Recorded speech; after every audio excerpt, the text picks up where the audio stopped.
Благодарам, председателе. Почитувани колеги, моето барање е точката со реден број 30, што е годишен извештај за работата на јавното радиодифузно предпријатие Македонска радиотелевизија, да се премести погоре, односно да дојде на точка 21 од дневен ред. И зошто го барам ова?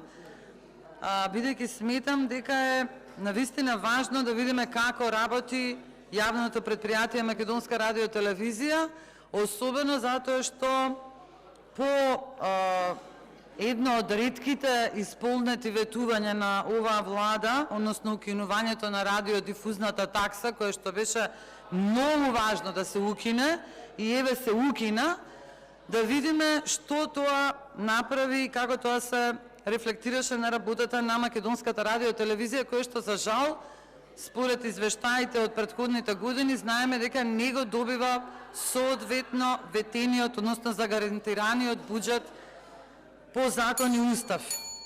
И зошто сметам дека ова важно? Бидејќи тоа е единствен државен национален медиум во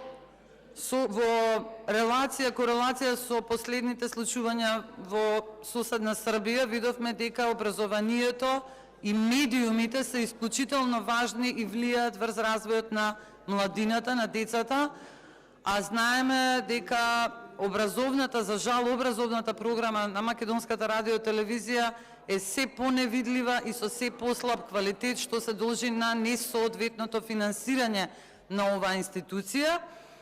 Ако гледаме пошироко и ако видиме и гледаме дека медиумите влијаат врз младината, сметам навистина дека овој извештај не треба туку така да се помине низ собранието, туку треба да му се обрне поголемо внимание и да се види колку средства добива Македонската радиотелевизија, односно зошто се намалува образовниот сегмент на оваа единствена државна медиумска куќа.